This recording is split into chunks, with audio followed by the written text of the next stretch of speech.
Et la parole à Monsieur Albéric de Montgolfier pour le groupe UMP pour 12 minutes.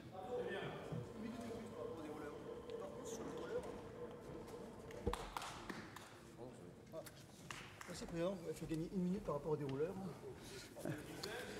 Moi, je voudrais remercier le Président qui m'a fait gagner une minute par rapport au dérouleur, parce qu'il y avait 11 minutes. Mais enfin, donc voilà, donc j'aurai 12 minutes.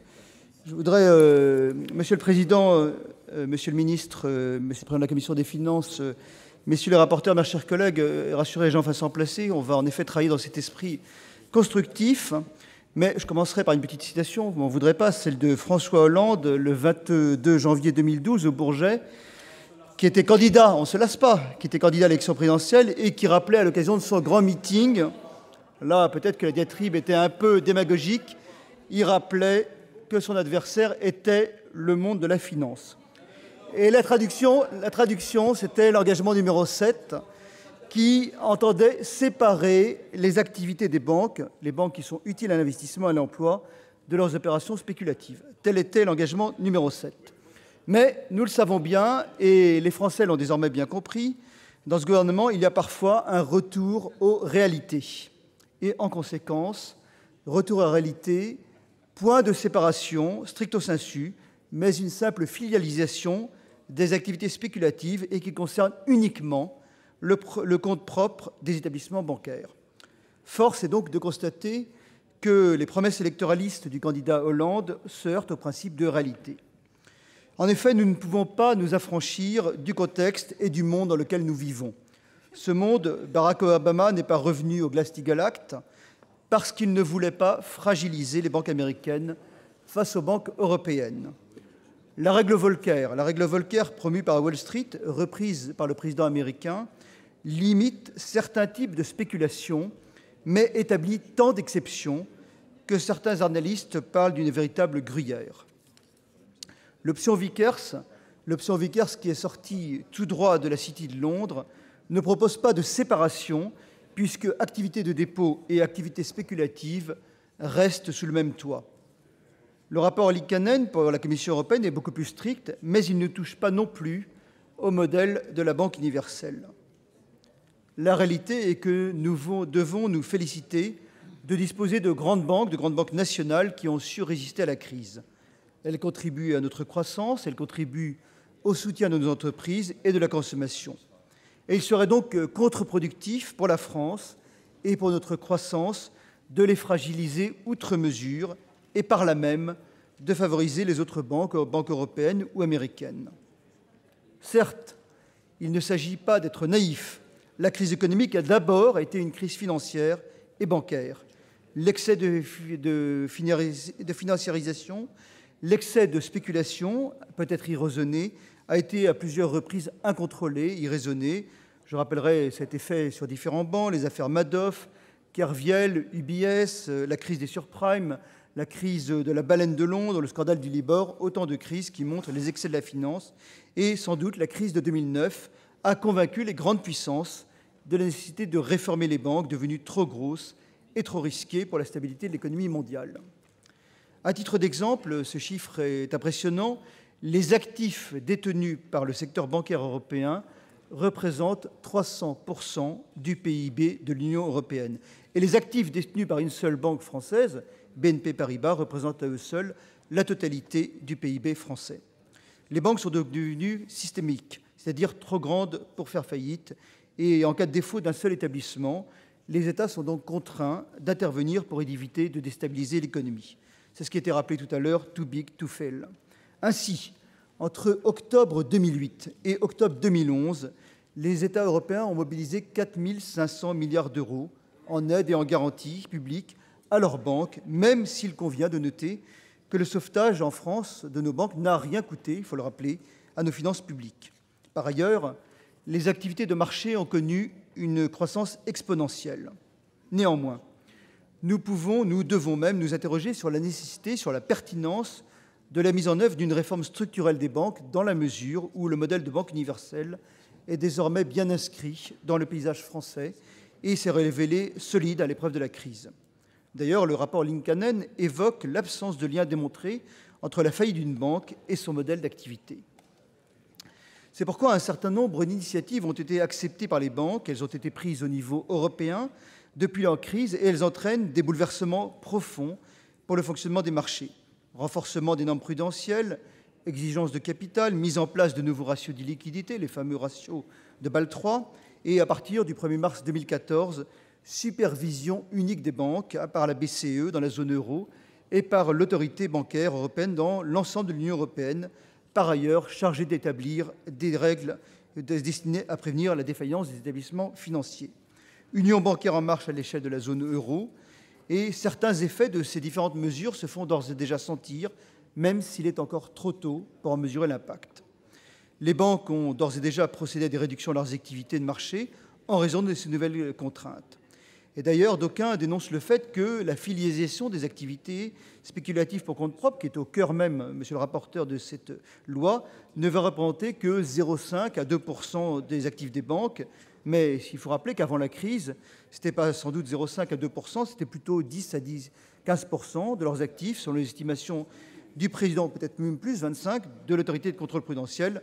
En tous les cas, cette réduction du chiffre signifie bien que l'activité spéculative a été réduite. Nous pouvons nous en féliciter, mais je crois qu'il faut dire attention, n'allons pas trop loin sur la place du curseur, car cela pourrait aussi avoir pour conséquence la réduction des activités de financement et donc impacter le financement des entreprises et de l'activité économique.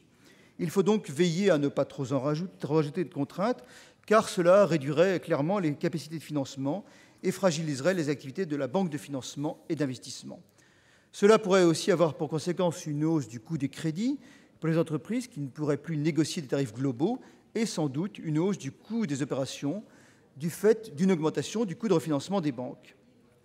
Il faut par ailleurs veiller à conserver des réseaux bancaires français puissants, capables de proposer aux entreprises la palette de services dont elles ont besoin, et ce, à des coûts compétitifs. Et comme je l'ai déjà dit, l'existence de banques françaises et européennes puissantes, fortement internationalisées, est un facteur de compétitivité pour la France et pour l'Europe. Regardons également cette loi au regard de Bâle III. Comme vous le savez, les États-Unis ont déjà fait savoir qu'ils renonçaient sine die, unilatéralement, à l'application de la mise en œuvre de Bâle III au 1er janvier 2013, ce qui va encore, de ce point de vue, aggraver les distorsions de concurrence. Et je rappellerai ici qu'au Sénat, notre commission des finances a réagi en votant le 20 novembre dernier une résolution, la résolution numéro 32, qui proposait d'ailleurs un principe de rétroactivité avec les États-Unis s'agissant de la mise en œuvre des règles de Bâle III. Mais la réalité, c'est que les banques européennes, finalement, risquent d'être les seules à appliquer Bâle III, et c'est la raison pour laquelle, je dirais, ce n'est pas le moment de les surcharger en leur imposant des réformes structurelles qui ne seraient pas nécessaires. Sur un tel sujet, la réflexion doit donc se faire au niveau international pour être efficace. Et de ce point de vue, regardons le calendrier, puisque la Commission européenne a publié, vous le savez tous, en juin 2012, une proposition de directive qui établit un cadre pour le redressement et la résolution des défaillances bancaires. Et la France pourrait ne pas anticiper, on a eu ce débat en commission, sur cette directive en cours de discussion et inscrire pleinement sa réforme dans un cadre européen. Pourtant, nous devons le rappeler, pour rappel, la réglementation bancaire en France est pour à 90% d'origine européenne.